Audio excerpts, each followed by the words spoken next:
Salut, ici Naomi et Daniela.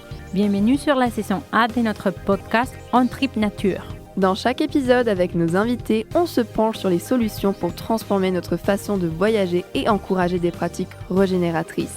Comment le tourisme peut être au service des communautés et de la planète. Alors, rejoignez-nous dans cette incroyable aventure vers son tourisme à impact positif. En attendant le prochain épisode, tripons sur les réseaux. Bonne écoute. Bienvenue dans un nouvel épisode passionnant de notre podcast On Trip Nature, dédié au tourisme régénératif. Aujourd'hui, nous nous penchons sur un sujet fascinant et crucial, la biodiversité urbaine. Imaginez une ville où les bâtiments cohabitent harmonieusement, avec des espaces verts florissants, où les chants des oiseaux se mêlent au bruit urbain, et où chaque coin de rue devient un sanctuaire de biodiversité. Nous avons le plaisir d'accueillir aujourd'hui Alexandre Baudouin, conseiller en biodiversité à l'Université de Montréal et cofondateur d'EcoPivot, une OBNL qui reconnecte la nature à la ville. Ensemble, nous explorerons comment les activités touristiques peuvent jouer un rôle crucial dans la promotion de la santé des écosystèmes urbains. Alexandre nous dévoilera des initiatives inspirantes et des solutions innovantes pour transformer nos villes en oasis de biodiversité. Préparez-vous à une discussion enrichissante qui vous fera découvrir comment le tourisme peut devenir un levier puissant pour améliorer la qualité de vie en milieu urbain et soutenir la biodiversité. Alors installez-vous confortablement et restez à l'écoute pour un voyage au cœur de la biodiversité urbaine. Bonjour Alexandre, merci d'être avec nous aujourd'hui. Comment vas-tu? Bonjour, je vais vraiment très bien. J'ai passé une excellente journée à l'extérieur aujourd'hui. Comme d'habitude, avant de commencer, nous allons t'introduire à l'audience. Donc toi, tu es diplômé d'un baccalauréat en biologie à l'Université de Sherbrooke et d'une maîtrise en environnement et développement durable à l'Université de Montréal. C'est à ce moment que tu mets en place l'initiative PAUSE, Production agricole urbaine soutenable écologique, sur les campus universitaires ainsi que la coopérative de solidarité Polyflora. Naturaliste pendant une dizaine d'années, tu es actuellement conseillère en biodiversité pour l'unité de développement durable de l'Université de Montréal. En 2019, tu es graduée d'une seconde maîtrise de l'Université du Québec, cette fois-ci en socio-écologie, où tu t'es spécialisée sur la gouvernance et la création des corridors écologiques urbains. Tu es engagée dans plusieurs organismes environnementaux comme les Amis de la Montagne. En 2021, tu as complété un microprogramme de 3 cycles à l'Université de Sherbrooke, un conseil stratégique en environnement. Et parallèlement, tu as fondé un organisme de services conseil en biodiversité urbaine, EcoPivot. Aujourd'hui, tu effectues actuellement un doctorat en recherche-action via les PhD, interdisciplinaire et aménagement de l'UDEM, et tu transmets ton expertise en tant que chargé de cours au 12e cycle en gestion de la biodiversité. Merci d'être avec nous aujourd'hui. Mais merci beaucoup. Vous comprenez que j'aime beaucoup les études. Est-ce que tu as aussi un peu de temps pour respirer? Bien sûr, il y a un bel équilibre là-dedans. En fait, tout se nourrit, que ce soit l'approche entrepreneuriale, les études ou le travail, il y a un équilibre. Donc, on le sait qu'on vit aujourd'hui la 6e extinction et on est en pleine crise de la biodiversité. C'est aussi lié au climat. Est-ce que tu peux nous en dire plus? Mais ces deux crises, que ce soit le climat ou la biodiversité, c'est deux crises qui sont liées entre elles. Donc, c'est dur de les distinguer. Ça, c'est la crise climatique, on va la régler, puis ensuite, on va régler la crise de la biodiversité. L'enjeu qu'on a avec la biodiversité, c'est qu'elle est un peu dans l'ombre de la crise climatique. La crise climatique a réussi à utiliser des symboles clairs, évidents, accessibles pour tout le monde. 2 degrés, 1,5 degré d'ici un siècle. En biodiversité, les scientifiques avaient toujours des nuances, une approche plus qualitative. C'est difficile à comprendre pour monsieur, madame, tout le monde. C'était quoi réellement la crise de la biodiversité? Aujourd'hui, avec la COP 15 qu'on a eu il y a 1 an maintenant, on comprend qu'on doit protéger 30% de notre territoire d'ici 2030. Donc, on a des chiffres simples, mais qui sont gorgés de sens, en fait, et de 50% du territoire d'ici 2050. La moitié de la planète protégée. c'est ce qu'on a de besoin. Donc, on est en train d'essayer de ramener un peu la crise de la biodiversité au même titre que la crise climatique. Mais si je peux continuer un peu là-dessus, les principales causes du déclin de la biodiversité, parmi les 5 principales, on a justement les changements climatiques qui affectent notre biodiversité en commençant. Puis si on regarde les autres, les espèces exotiques envahissantes sont associées, elles, aux activités humaines, mais sont aussi dépendantes indirectement et directement des changements climatiques. Fait que ça revient un peu tout le temps ensemble. Ensuite, on morcelle, on modifie notre paysage, comme la ville, par exemple, qui crée ces îlots de chaleur-là, qui amplifie en fait les gaz à effet de serre et tout. Donc ça, les activités humaines ont un impact sur les changements climatiques qui reviennent encore sur la biodiversité. Ça s'amplifie comme ça. À travers tout ça, on a la pollution qui s'en mêle, qui sont d'un côté néfastes, gaz à effet de serre, mais qui ont un impact grave sur l'eau et sur nos écosystèmes en même temps. Donc, c'est difficile de distinguer les deux crises l'une de l'autre. Et pour revenir un peu en arrière et que tout le monde comprenne le même concept, est-ce que tu peux nous dire qu'est-ce que tu entends pour la biodiversité, afin de juste amener un même langage pour tout le monde? Oui, c'est ce que je fais faire à mes étudiants dans le premier cours, en fait, de trouver des définitions de la biodiversité, parce que finalement, tout le monde arrive soit avec des définitions un peu édulcorées, simplistes, ou très variées. Puis c'est normal, en fait. Il y a plusieurs façons de considérer la biodiversité. J'aime adopter un discours un peu plus au niveau des enfants, en fait, pour l'imager. La biodiversité, elle peut prendre vraiment différentes formes ou différentes échelles. Je peux m'intéresser à une promenade en forêt où est-ce que je vais voir une table d'ail des bois. Et là, je me dis, waouh, c'est beau, je n'ai pas vu depuis longtemps, c'est excellent. Puis finalement, si je m'intéresse au niveau de la génétique de chacun des individus, chaque plant qui est présent, je réalise qu'ils sont des clones l'une de l'autre. Fait que finalement, j'ai pas de biodiversité génétique dans ma table d'ail des bois. De l'autre côté, je pourrais m'amuser, je disais à l'époque par montgolfière, mais par drone, à survoler des paysages, puis m'amuser à avoir une mosaïque de paysages. Et finalement, en alternant une forêt, un noyau primaire, une bande riveraine, une terre agricole, un flanc de montagne, finalement, on a une mosaïque, on a une diversité au niveau du paysage. Fait que finalement, on a réussi à jouer justement sur de la macro-biodiversité aussi. Fait que la biodiversité peut prendre différentes facettes au niveau de sa taille à laquelle on s'intéresse aussi. Mais l'image qu'on a souvent, c'est on entre dans une forêt, on entend plein d'oiseaux différents qui chantent, on regarde, ça sent les champignons, on voit plusieurs choses différentes. Il y a ça aussi, il y a un côté magique ou qualitatif associé à la biodiversité, le ressenti qu'on a par rapport à ça. On peut se concentrer un peu sur la biodiversité urbaine. C'est quoi la biodiversité urbaine? Ben, la biodiversité urbaine, c'est sûr qu'au départ, quand j'ai commencé à m'y intéresser, on parle de 15 ans, c'était plutôt anémique dans la publication scientifique. On n'avait pas beaucoup de sources, très peu de gens s'y intéressaient. C'est comme si on avait jeté les armes en biologie en disant, bon, ben, les villes, c'est fini. On a moins de biodiversité ou c'est plus un écosystème. Et je me suis battu par l'angle de l'éducation relative à l'environnement dans ce combat-là, en fait, justement, à essayer de dire, ben en fait, la ville, c'est un écosystème. Il est simplement fortement perturbé. Il nous reste des petites parcelles du passé. Il y a des zones, des flancs de montagne, dès qu'il y a un peu d'escarpement, souvent ces zones-là sont intouchées parce qu'elles sont difficiles à développer sur le plan immobilier, donc ils ont été protégées. Il y a d'autres espaces comme ceux-là où il y a des groupes citoyens qui ont protégé aussi. Fait qu'il nous en reste quelques espaces comme ça, sont souvent devenus des îles vertes au milieu d'un océan de béton.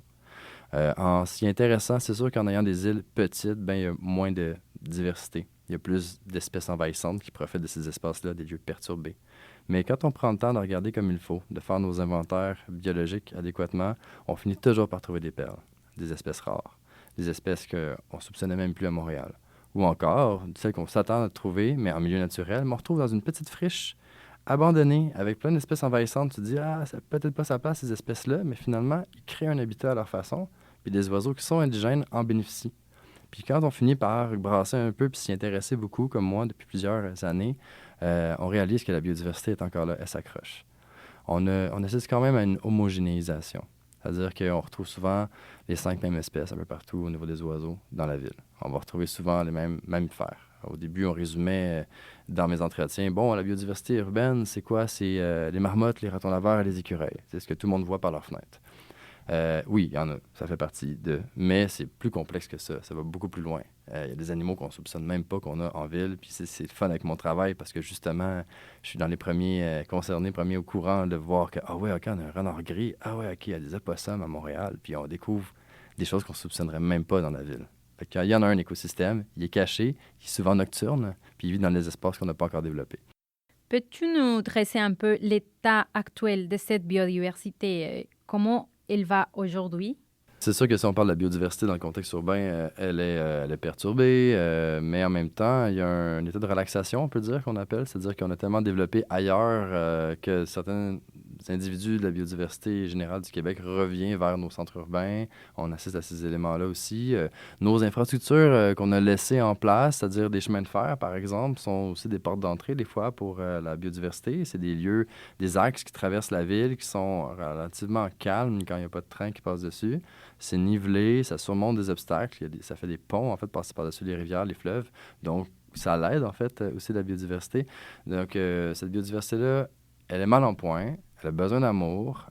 Puis cet amour-là commence par l'appréciation, apprendre à connaître qu'est-ce qu'on a autour de chez soi, l'aimer, vouloir le protéger. Ça se fait dans cet ordre-là. Donc, il faut juste créer de plus en plus d'opportunités pour être contemplatif, aller se promener dans nos parcs urbains, aller découvrir les lieux puis vivre une expérience. Je vais vous donner un exemple. Dans le cadre de mon cours à la maîtrise, j'amène mes étudiants à sortir de la classe, ce qui est quand même rare, hein, qu'on fait plus ça à l'école. Et c'est un cours sur la pédagogie nature, justement, pour créer ce lien-là. On sort, j'ai clairement prévu un plan, j'espère leur parler d'une plantation, puis la pertinence de certains arbres dans un écosystème. Finalement, le cours est chamboulé quand un grand pic vient se poser à côté de nous. Tout le monde est sidéré. J'ai beaucoup d'étudiants étrangers aussi, ils n'ont jamais vu ça. Un grand pic, c'est assez impressionnant, c'est plus de 30 cm, avec une huppe rouge et tout noir, c'est majestueux. Ça arrive à côté de nous, il est là, il nous fixe, on le fixe, puis on est resté 20 minutes à se regarder. J'avais aucunement pu prévoir ça, mais on a créé un moment contemplatif. Ensuite, je ramène mes étudiants à réfléchir à la pédagogie nature, puis à voir justement la place que ça a dans notre vie. On réalise tous qu'on le fait plus. On prend plus ce temps-là, ou dans notre cursus académique, on n'a pas eu beaucoup d'opportunités, à moins que nos parents nous aient inscrits dans une classe verte, une classe neige, exceptionnellement une fois. On n'a plus vraiment cette réalité-là.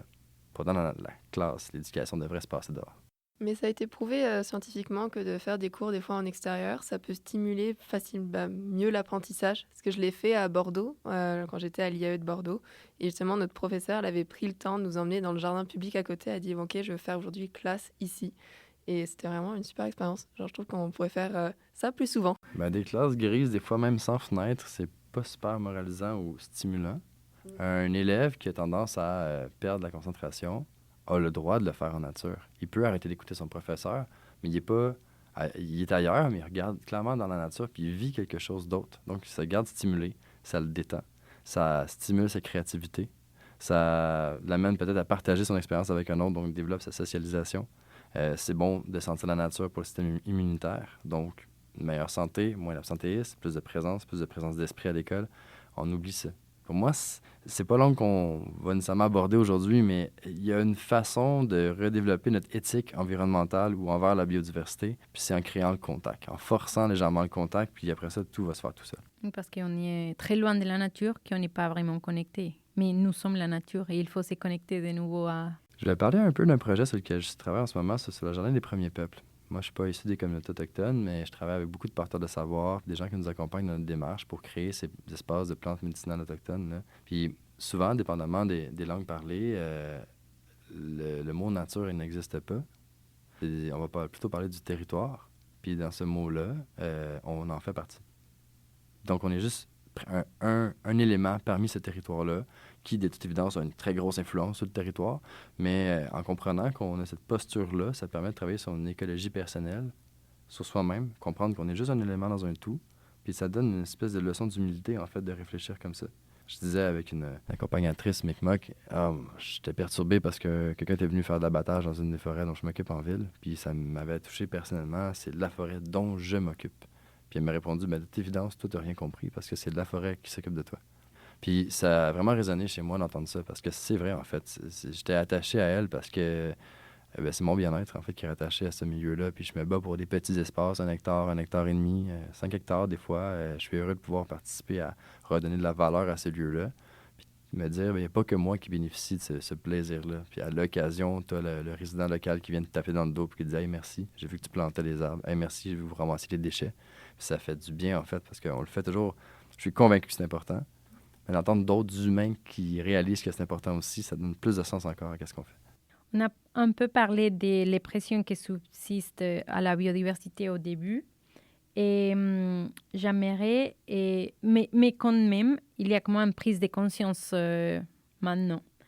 Et dans l'industrie touristique, on commence à se rendre compte de la valeur et des services écosystémiques. Et parce que, quelque part, c'est la raison pour laquelle les touristes voyagent. Pour ceux qui nous écoutent, qui ne connaissent pas les services écosystémiques, ce sont l'ensemble d'avantages que les écosystèmes procurent aux humains afin qu'ils puissent se développer et vivre. Selon toi, est-ce que c'est déjà une première bonne étape? De réfléchir en termes de services écosystémiques ou de prise de conscience? Parce qu'il y a deux façons de voir ça. Le service écosystémique, il peut être très critiqué parce qu'il est anthropocentré. On ramène, c'est comme si la nature existait pour nous. Je l'utilise comme vocabulaire. C'est quelque chose que j'utilise beaucoup pour présenter mes projets. Quand je fais une demande de subvention ou j'aborde mes projets avec la haute direction, les décideurs d'ici, bien, je vais leur parler justement du pouvoir rafraîchissant du boisé que je suis en train de construire, la rétention d'eau que ces racines-là vont faire, des fruits qui seront fournis à la communauté. Donc, on voit directement des retombées pour nous. Donc, on a cette espèce d'approche utilitariste de la nature est là pour nous rendre ces services-là. Je me retrouve souvent dans la discussion des panels, puis il y a un conférencier que j'aime bien qui m'avait un peu challengé là-dessus en me disant « Mais quand est-ce qu'on va faire les services anthropiques, les services de l'humain vers la nature? » Puis c'est un peu ce que vous proposez, vous autres, même avec OTN. Puis je me disais, c'est exactement ça, en fait. Il faut qu'on commence à faire des espèces d'organisations, on dit, ben là, on s'en va à l'extérieur, puis c'est pas juste recevoir des services de la nature puis du bien-être, on s'en va donner du service à la nature. On a causé assez de dommages depuis un bout de temps. Fait que le service écosystémique est utilisé comme ça, pour moi. Faut l'utiliser bien, pour avoir un bon vocabulaire, s'entendre en fait avec des termes simples. L'abeille butine, elle pollinise, ça augmente nos rendements, plus de nourriture, tout le monde est content. Donc, on veut que l'abeille soit en santé. Pour la prise de conscience, je m'en rends compte. Je dirais même que les étudiants que j'enseigne, je suis peut-être même pas assez radical des fois, selon eux. Quelqu'un qui évolue dans les institutions depuis longtemps, qui a peut-être adouci mon discours avec le temps, qui a appris à parler à des non-sensibilisés, des gens qui ont des pouvoirs assez importants sur des institutions, sur des organisations, des entreprises, et c'est pas leur sacerdoce, c'est pas leur devoir à la base d'être préoccupé par la nature. Donc, de trouver un discours qui permet de les rejoindre le plus possible, c'est important. Fait que j'adopte souvent cette posture-là quand je donne mon cours, mais pour des étudiants, c'est comme je pensais qu'on allait comme trouver des leviers d'action pour changer les choses radicalement, mais c'est pourtant ce que je fais depuis des années, puis je le vois quand je repasse. Des fois, j'oublie, là, quand je prends le temps de regarder mes espaces où je travaille, puis aujourd'hui, quoi ils ont l'air, ben on en a recréé des écosystèmes, on les a améliorés, on a travaillé sur ces lieux-là, ils sont rendus beaux, sont sains, sont petits, mais sont là. Tout le travail qui suit après, c'est des interconnectés entre eux. Puis aussi, on se rend compte que ça prend vraiment beaucoup de temps, déjà rien que de changer les mentalités, de parler aux bonnes personnes, de trouver les bons mots pour les convaincre. Et souvent, l'approche service écosystémique, c'est un peu un moyen pour évoluer un peu dans le système capitalistique quand même qu'on est, et pour justement orienter vers de nouveaux changements.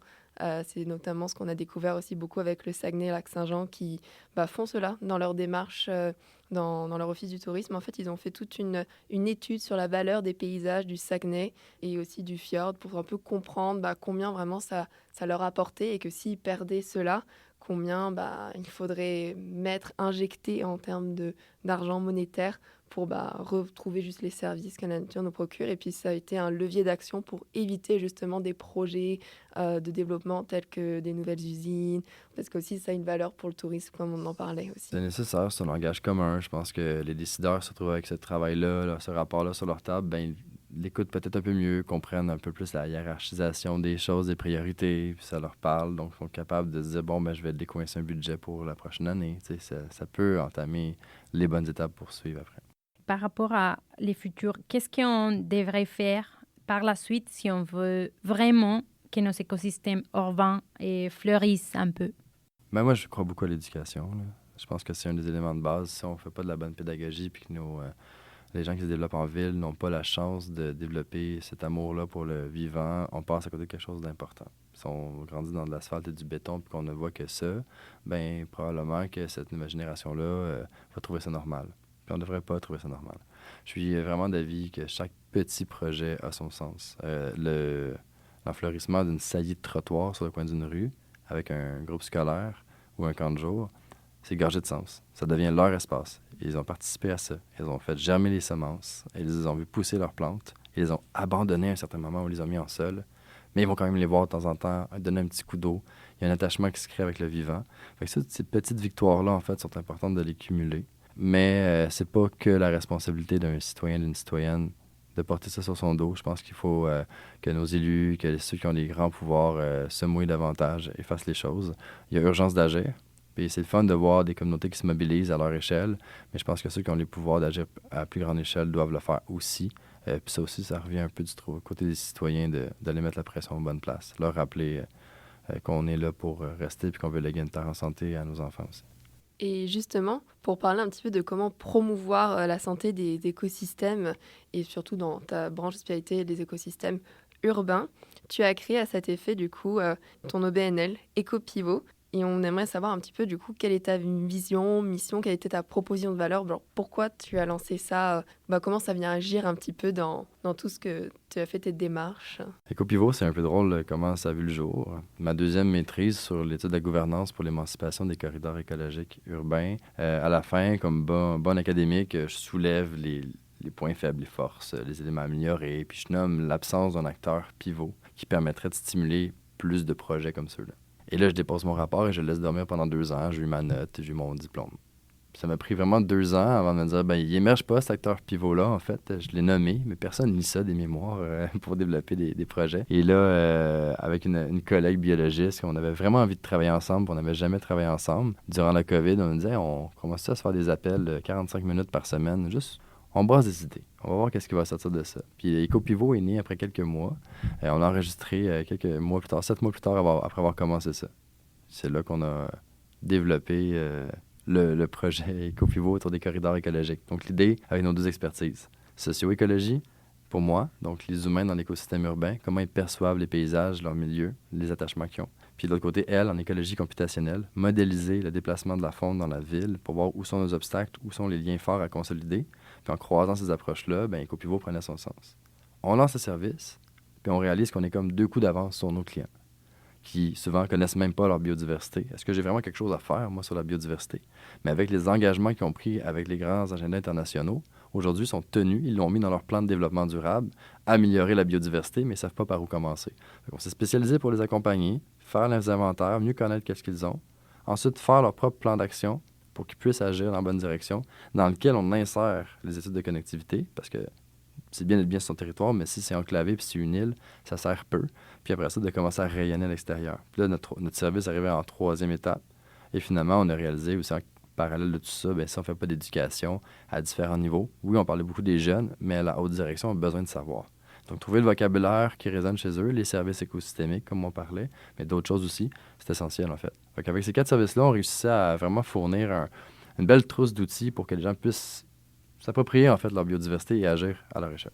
Et quels sont un peu les projets, peut-être, qui ont émergé ou avec qui tu as pu travailler? Par exemple, quelles ont été un peu les solutions que tu as pu mettre en place, justement? Que tu peux nous en parler un petit peu? Bien sûr. C'est sûr qu'à la base, on avait déjà le corridor écologique d'Arlington, qui a 10 ans...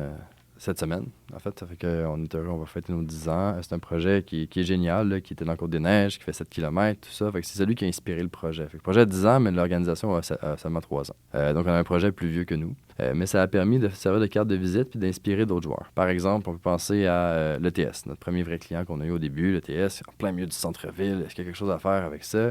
Mais on découvre des espèces fantastiques, en fait, sur leur territoire. Eux-mêmes étaient surpris. Puis, on leur a fait un plan d'action et ils l'exécutent au pied de la lettre. C'est hallucinant. Eux autres rayonnent, en parlent beaucoup, sont très fiers de leur démarche. Concordia vient vers nous, faut qu'on est rentré dans le milieu institutionnel. L'UQAM a fait la même chose. Ensuite, l'INRS, Institut national de recherche en sciences, Université Laval. Fait que là, on a fait le tour, en fait, d'un écosystème institutionnel. Les universités se mobilisent, agissent, ils font les choses à leur échelle. C'est fantastique. Fait que là, ça fait boule de neige. À travers tout ça, des groupes citoyens viennent vers nous aussi. Où est-ce qu'on fait des tarifs préférentiels, évidemment, pour que ce soit plus accessible pour eux autres, et pour les accompagner à leur échelle, pour qu'ils puissent mieux s'outiller, avoir des rapports. On fait souvent ce qu'on appelle des bio-blitz. Donc, dans un petit laps de temps, on fait des inventaires communautaires. 24 heures, 48 heures, on fait venir de très tôt le matin, vers 6h30, 7h, jusqu'à 11h, 11h30 le soir, une série d'experts en biologie qui viennent documenter les oiseaux, les insectes, la végétation, les champignons, ainsi de suite, jusqu'aux chauves-souris en fin de journée. Puis en une journée, on réussit d'avoir une espèce de lecture instantanée d'un espace. Puis ça, non seulement on a un rapport qui donne à peu près une idée de qu'est-ce qu'on a de vivant, mais on vient de créer un contact entre les urbains et leur nature de proximité qu'ils ne connaissaient même pas. Ils voient qu'est-ce que ça fait un biologiste aussi, comment ça travaille. Ils réalisent qu'un biologiste, on sait pas tout. T'sais. On a besoin des autres experts pour travailler comme il faut. Fait que c'est un peu ça qu'on essaie de présenter aussi. Fait que ça, c'est un bel outil qu'on a pour vulgariser la biodiversité. Et à l'issue, vous donnez quoi après un petit peu comme solution? Est-ce que vous leur dites, par exemple, de peut-être aménager avec différentes plantes ou est-ce que vous... Qu'est-ce qui en sort après? EcoPivot est une petite équipe avec un excellent canal d'adresse. On a beaucoup de très bons professionnels autour de nous autres. On leur demande jamais de faire des recommandations parce qu'on les paye à la juste valeur d'un inventaire, une intervention. Mais un biologiste, c'est pas s'arrêter. C'est ça qu'on réalise. Là. Tout le monde nous envoie des listes d'améliorations à apporter sur les milieux. Vous avez un peu de chauve-souris là, mais si vous faisiez telle chose, vous en auriez une vraie population. Si vous aviez une maternité, vous pourriez faire telle chose. Pour les insectes, on était impressionné par la biodiversité, mais si vous laissiez le bois mort par terre. Puis tout le monde arrive avec plus de recommandations. Fait que finalement, les gens qui ont un rapport de BioBlitz ont quand même un bel outil en main par la suite. Même si on s'engage pas du tout normalement à faire ces recommandations-là, je pense qu'on peut pas juste regarder et dire « Ah, dommage, il aurait pu faire mieux. » On se sent comme obligé de leur dire comment ils peuvent faire mieux. Si après ça, c'est à eux, ça les regarde s'ils veulent continuer à aller de l'avant. En tout cas, c'est déjà une belle première étape, puis ça leur donne plein de champs de possibles d'action. Et nous sommes tout de même dans un podcast qui parle et qui porte sur le tourisme régénératif. C'est pourquoi je me demandais, selon toi, comment tu vois que le tourisme régénératif, justement, peut s'intégrer à ces milieux urbains? Ben, par exemple, moi, je fais souvent quelque chose qui est une forme de tourisme gratuit, qui sont les promenades de Jane. Je ne sais pas si vous êtes familière avec ça. Ah oui, j'y suis allée cette année. Ouais, C'était c'est génial. super, c'est oui. une belle expérience, en fait. C'est une façon de découvrir la ville en marchant. Donc, nous, ça fait depuis la création du corridor qu'on offre la marche, en fait. Donc, les gens viennent et ils passent une heure jusqu'à 2 heures. Certainement, on fait 2h30, en fait, avec les gens. On part du métro Université de Montréal, puis on rentre dans la ville, dans Côte-des-Neiges, et on leur fait découvrir tous nos petits aménagements un à un. Donc, c'est une forme de tourisme. Les gens viennent, souvent, ils ne sont même pas du quartier. Ils se sont souvent entendus parler soit du projet, soit ils veulent redécouvrir le lieu où ils ont habité par le passé, des choses comme celle-là. Différentes motivations. Et on leur présente qu'est-ce qu'on fait. C'est très rare que les gens n'ont pas envie de passer à l'action. Que ce soit avec nous, que ce soit chez eux. Quand on leur présente des petites actions, des aménagements qu'on a faits à la portée de tous, les gens repartent un peu avec une boîte à outils. En fait, ils voient, finalement, ça peut prendre différentes formes, puis tout le monde peut agir, peu importe où. Notre force avec le projet, c'est de travailler autant avec la gouvernance, puis de donner accès avec les espaces publics, qu'avec le privé, puis les gens peuvent agir à leur échelle sur leur terrain. Donc, c'est sûr que ce filon-là est plus difficile à développer, mais il existe aussi.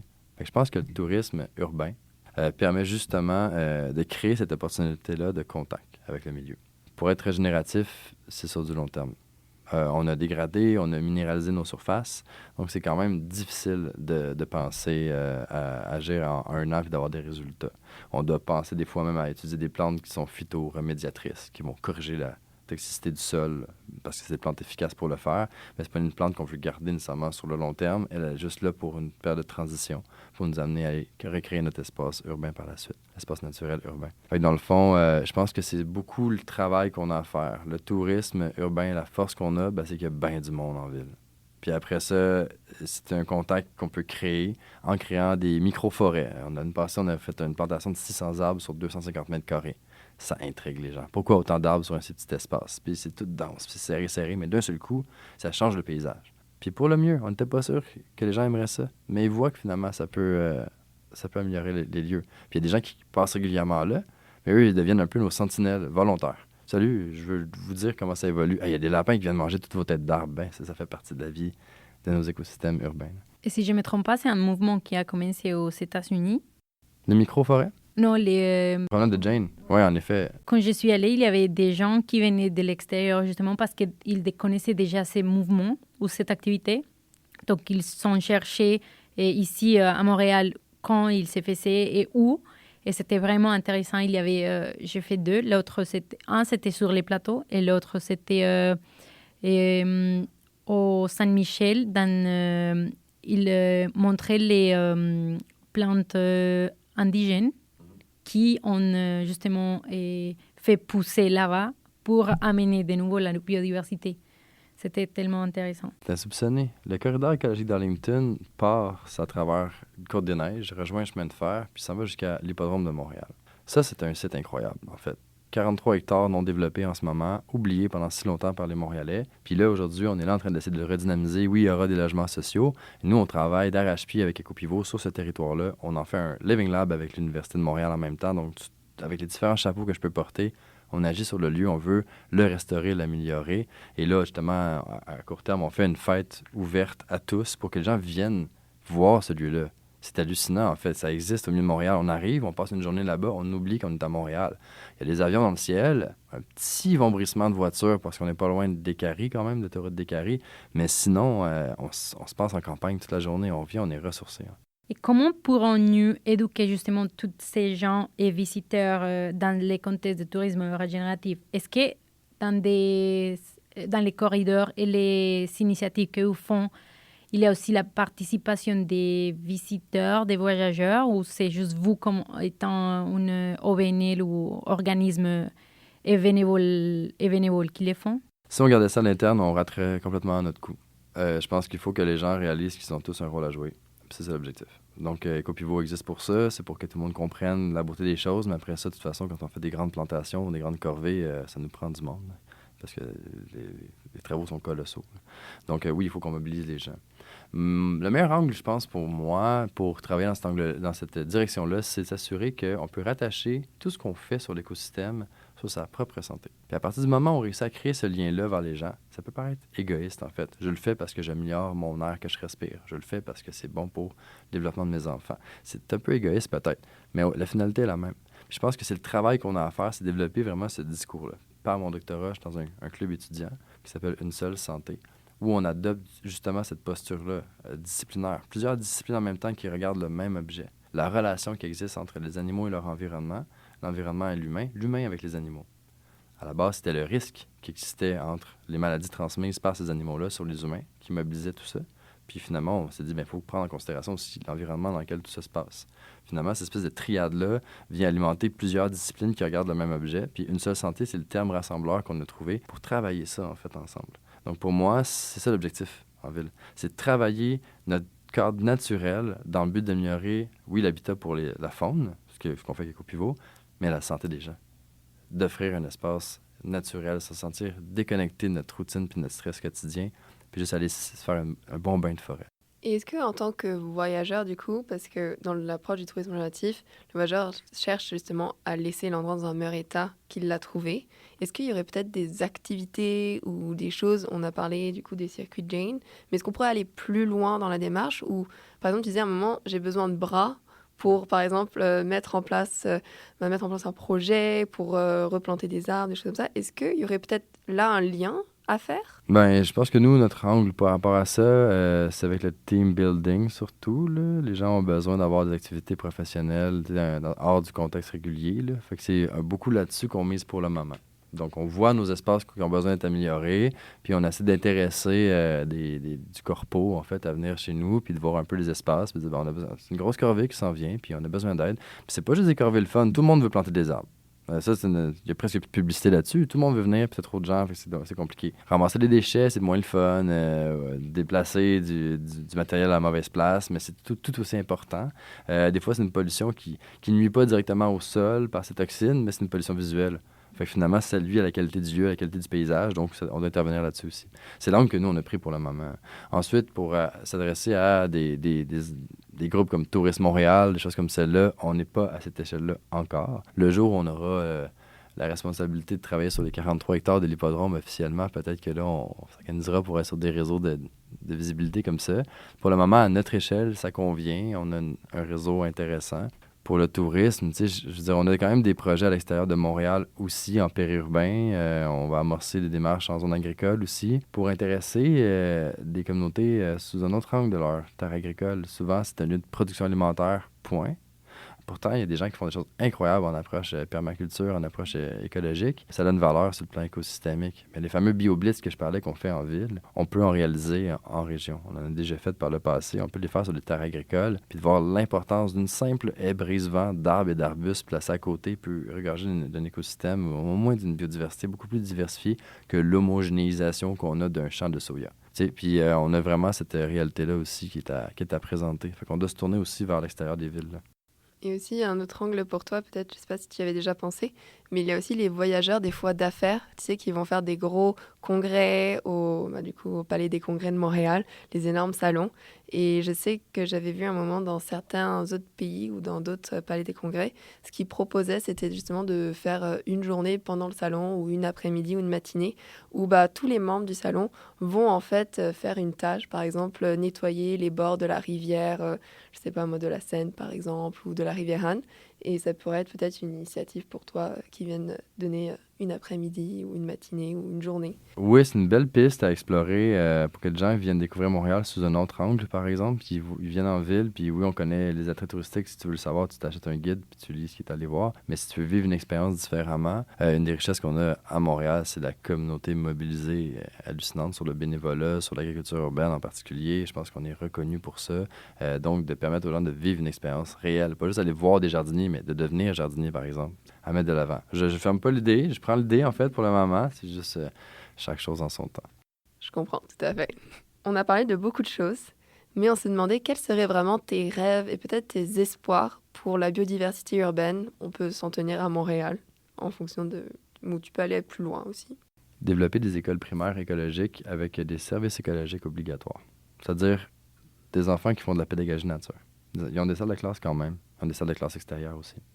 Ils ont beaucoup de sorties. Ils passent du temps à l'extérieur. Ils vivent un milieu qui est des fois hostile même. Mais eux sont appelés à y répondre dans une approche apprentissage par problème, réalisent le problème, puis trouvent des solutions pour le régler. D'une cohorte à l'autre, améliore le cadre de vie, l'environnement de son école.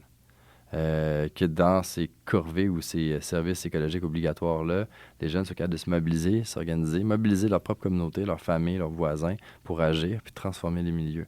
Je suis convaincu que ça va passer par les autres générations sans aucunement se déresponsabiliser. Je fais tout ce que je peux à mon échelle actuellement, mais je pense qu'on doit s'intégrer directement dans le système d'éducation. Puis tout ça se parle.